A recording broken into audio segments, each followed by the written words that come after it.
Hello everyone. So today's topic is mass energy relation and thereafter we will study about the nuclear binding energy.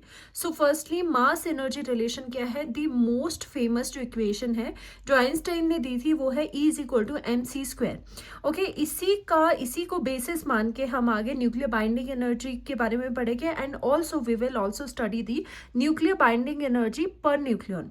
Okay so now यहाँ पर क्या है हमारा mass energy equivalence was first introduced by Albert Einstein in 1905 as part of this his theory of special relativity. इसके according यहाँ पर E is equal to m c square दिया था इन्होंने रिलेशन.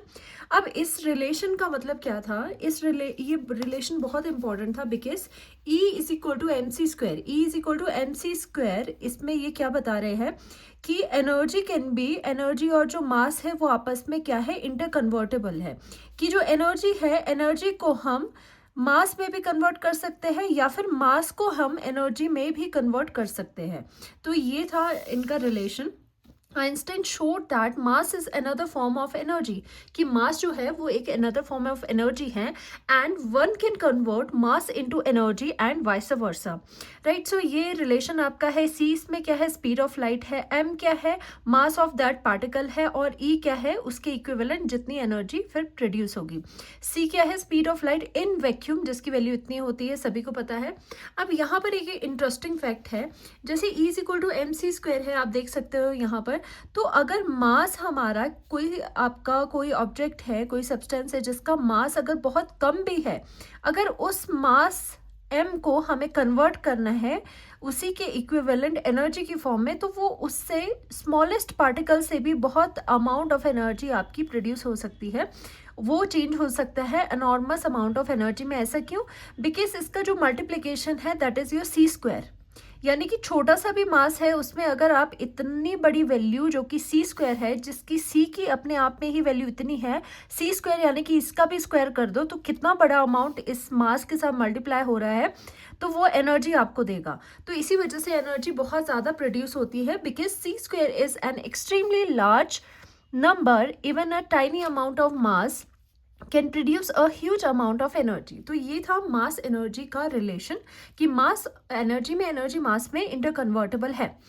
और इसके एक्सपेरिमेंटल वेरिफिकेशन, इस रिलेशन का एक्सपेरिमेंटल वेरिफिकेशन भी हम देख लेते हैं कि कहाँ कहाँ हम इसे वेरीफाई कर सकते हैं. First is in nuclear reactions में ये वेरीफाई होता है. जैसे कि न्यूक्लियर फ्यूजन हम आगे पढ़ेंगे. न्यूक्लियर फ्यूजन में भी दोनों में ही एनर्जी रिलीज होता है. इन दिस केस इन दोनों में क्या हो रहा होता है लेटर ऑन भी हम डिस्कस करेंगे अच्छे से. बट यहाँ पे ये समझ लो कि स्मॉल अमाउंट ऑफ जो मास है आपका वो इसमें लॉस होता है. स्मॉल अमाउंट ऑफ जो मास है उसका लॉस होता है और ये स्मॉल अमाउंट ऑफ मास किस में कन्वर्ट हो जाता है, इनटू दी एनर्जी में कन्वर्ट हो जाता है. तभी न्यूक्लियर फिजन एंड फ्यूजन में हमें एनर्जी मिलती है, एनर्जी रिलीज होती है क्योंकि some of the mass is getting converted into the energy. Right. एक तो यहाँ देखने को मिल गया. Next is your particle physics में भी देखने को मिलता है. When particles collide at high speed, जब पार्टिकल्स आपस में हाई स्पीड में कोलाइड करेंगे तो जो एनर्जी होगी वहां पर, energy can turn into a new particle. जो एनर्जी है वो कन्वर्ट हो जाएगी मास में, यानी कि न्यू पार्टिकल आपका बनेगा.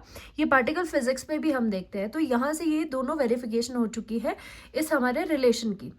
नाउ मास डिफेक्ट क्या होता है, क्योंकि आगे जो हम करने जा रहे हैं उसके लिए मास डिफेक्ट का भी आपको पता होना चाहिए. मास डिफेक्ट क्या होता है? जैसे न्यूक्लियर रिएक्शंस में total mass of the product is slightly less than the original mass. तो यहाँ पर क्या होता है, most of the nuclear reaction में ये रिएक्टेंट है, सपोज रिएक्टेंट से प्रोडक्ट मिल रहा है, तो हमने देखा जो प्रोडक्ट का आपका जो मास होता है वो लेस होता है than the mass of the reactant.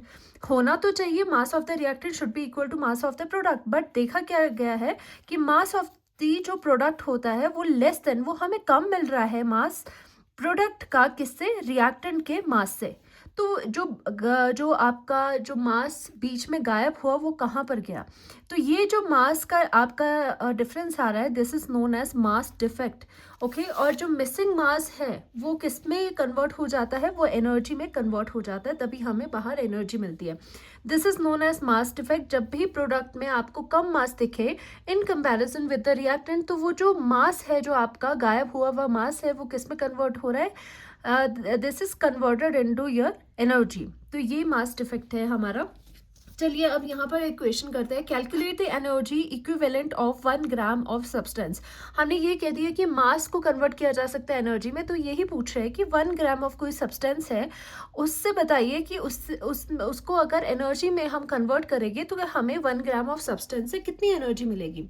तो हम यहाँ पर फॉर्मूला करते हैं E इज इक्वल टू, हमें पता है एनर्जी का रिलेशन, एनर्जी मास का relation according to the Einstein, E is equal to mc², right. See हमें पता है यहाँ पर, और मास भी हमें पता है, mass is equal to 1 gram given to us, right. But यहाँ पे क्या है, हमें केजी में कन्वर्ट करना है, केजी में कन्वर्ट करना है तो डिवाइड करोगे 1000 से, दैट मीन 10⁻³ केजी आपका यहाँ पर मास आ चुका है, राइट। तो यहाँ पर हम सी आपको पता है कितना होता है, 3 × 10⁸ मीटर पर सेकेंड होता है, हमें पता है c is equal to 3 × 10⁸ metre per second होता है। एंड यहाँ पर हम जब energy is equal to mass की वैल्यू हम डालेंगे 10⁻³ और इनटू में यहाँ पर मल्टीप्लिकेशन सी का स्क्वायर करना है, 3 × 10⁸ का हम स्क्वायर करेंगे, 3 3 9, ई इज इक्वल टू कितना हुआ 10⁻³ इंटू 3 3 9 इंटू, और यहाँ पर कितना हो जाएगा 10⁻⁸ 16 हो जाएगा। दैट मीन्स ई आपके पास कितना आ रहा है, E is equal to 9 × 10⁻13 joules आ रहा है, राइट। सो इतनी अमाउंट ऑफ एनर्जी प्रोड्यूस करता है 1 ग्राम ऑफ सब्सटेंस, और ये किसके अकॉर्डेंस है, इज इक्वल टू mc² के अकॉर्डेंस है ये। So now we are on our next topic which is very important, which is your nuclear binding energy. Nuclear binding energy का मतलब क्या है, उसको समझने से पहले हमें we should know about the mass defect, कि मास डिफेक्ट क्या होता है। वैसे हमने इससे पहले भी पढ़ा है, बट अब मास डिफेक्ट को हम न्यूक्लियस में मास डिफेक्ट को पढ़ेंगे कि न्यूक्लियस में किस तरह से मास डिफेक्ट देखा जा सकता है। When a nucleus forms the total mass of the nucleus is less than the mass of the individual masses of proton and neutrons that make it up. देखो इसमें क्या बताया जा रहा है, यू ऑल नो दैट कि जो nucleus होता है उसमें क्या होते हैं, न्यूक्लियॉन्स होते हैं, यानी कि प्रोटॉन्स होते हैं एंड आपके न्यूट्रॉन्स होते हैं। प्रोटॉन्स हो गए एंड साथ में आपके न्यूट्रॉन्स प्रेजेंट होते हैं, कंबाइंडली इनको न्यूक्लियॉन्स कहा जाता है इनसाइड द न्यूक्लियस। अब अकॉर्डिंगली क्या होना चाहिए, अगर हम देखते हैं इसका, सपोज करिए हम ये एक्सपेरिमेंटल मास मानते हैं इसका m, total mass of the nucleus अगर हम m लेट कर रहे हैं, तो आपके अकॉर्डिंग क्या होना चाहिए कि जो न्यूक्लियस है, न्यूक्लियस में क्या है, न्यूक्लियॉन्स है, मतलब प्रोटॉन्स एंड न्यूट्रॉन्स है। तो अगर न्यूक्लियस का मास m आ रहा है, एक्सपेरिमेंटली हमने देखा कि m है, तो यानी कि अगर इंडिविजुअली इनके एक एक मास को, इंडिविजुअली इन न्यूक्लियॉन्स के मास को अगर ऐड किया जाए तो वो मास भी आपका m के इक्वल होना चाहिए, क्योंकि न्यूक्लियस में तो यही पार्टिकल्स है, न्यूक्लियस बना ही इन्हीं पार्टिकल्स से है, तो टोटल न्यूक्लियस का मास इन इंडिविजुअल न्यूक्लियॉन्स के मास के इक्वल होना चाहिए।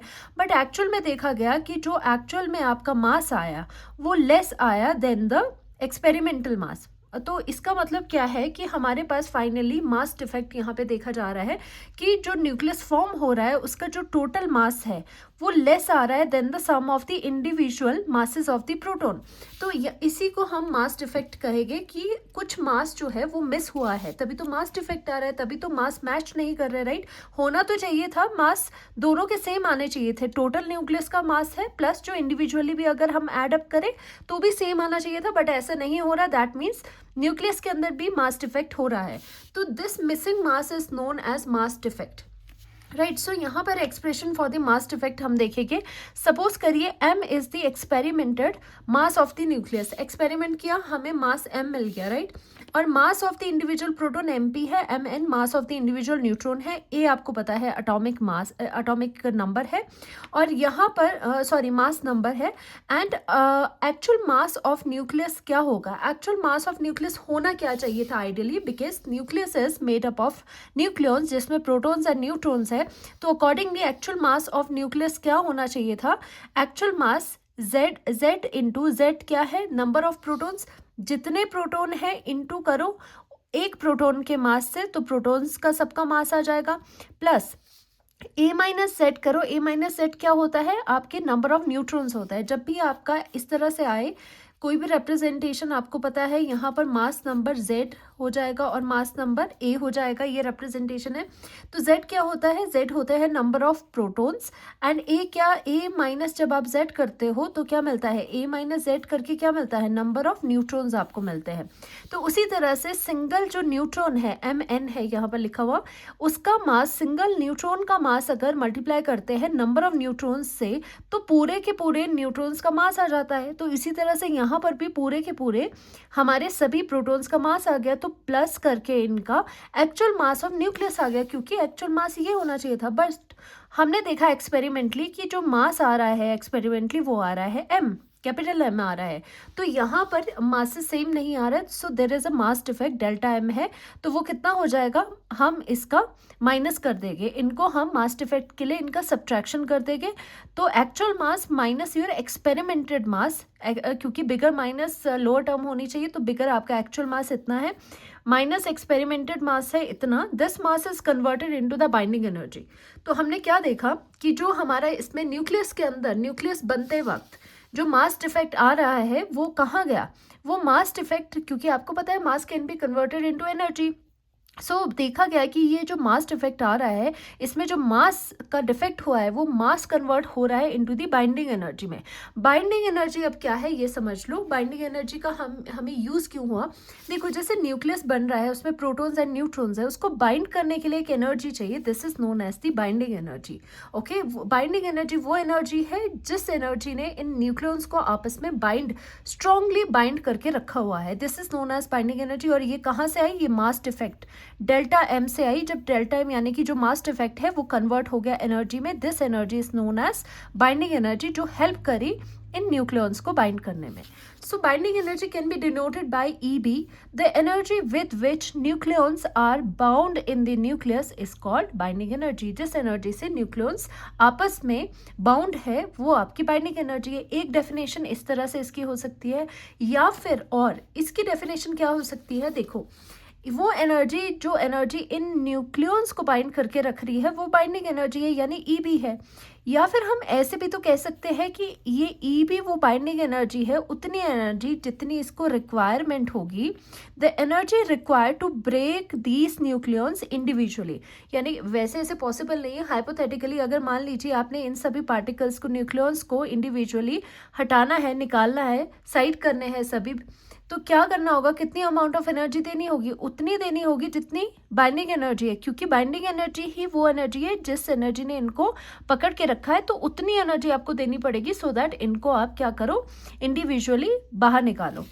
So it is the energy required to completely break a nucleus into individual protons and neutrons. So दोनों डेफिनेशन यहाँ पर आपको आनी चाहिए।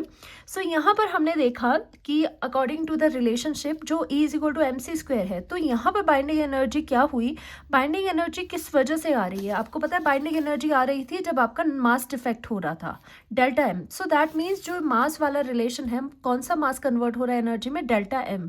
जो मास डिफेक्ट आया वही कन्वर्ट हुआ एनर्जी में, तो आप यहाँ पर डेल्टा M लिखोगे तभी EB आएगा और c² करोगे। अब यहाँ पर न्यूमेरिकल्स के लिए ये एक रिलेशनशिप आ गया है, बट ध्यान देने वाली बात है, ये आप रिलेशनशिप तभी लगाओगे जब आपका डेल्टा M जो मास दिया है वो आपका kg में रहेगा। जब kg में यहाँ पे मास लगाओगे तो आपका जो EB है बाइंडिंग एनर्जी वो आपकी जूल्स में आएगी, राइट। और फिर क्या कर सकते हो, डेल्टा M की वैल्यू, इस रिलेशनशिप आपको पता है, डेल्टा M आपको लर्न करना है ये, और इस रिलेशनशिप से आप यहाँ पर डेल्टा M की वैल्यू खोल सकते हो, यहाँ पर c² आ जाएगा, राइट। और very very important another form ये है कि मोस्टली जो न्यूमेरिकल्स है उसमें आपको जो बाइंडिंग एनर्जी है वो मेगा इलेक्ट्रॉन वोल्ट में पूछी जाती है। तो वो कैसे आएगा, तो EB binding energy is equal to delta mc² तो है। इस चीज़ को मेगा इलेक्ट्रॉन वोल्ट में कन्वर्ट करने के लिए आपको मल्टीप्लिकेशन करनी होगी 931 डिवाइडेड बाय c² से, राइट। तो यहाँ पर कैंसिल आउट होके आपके पास ये रिलेशन आया, ये रिलेशन अगेन आप लर्न करोगे, this is the binding energy relationship in the form of mega electron volt. So यहाँ पे मेगा इलेक्ट्रॉन वोल्ट है, delta M again mass defect है, but important thing is that कि यहाँ पर जो डेल्टा M है is in the AMU, atomic mass unit. जब आपका जो आपका डेल्टा M है वो एटॉमिक मास यूनिट में है, तभी आप ये रिलेशनशिप लगा सकते हो, और तभी यहाँ पर AMU की वैल्यू डालने पर ही आपको आपको binding energy mega electron volt मिलने वाली है। सिर्फ ये बात का आप ध्यान रखना यहाँ पे, बस यहीं पे आपकी मिस्टेक हो सकती है। बाकी बाइंडिंग एनर्जी का बहुत ईजी फॉर्मूला है, एक ये और दूसरा आपका ये वाला।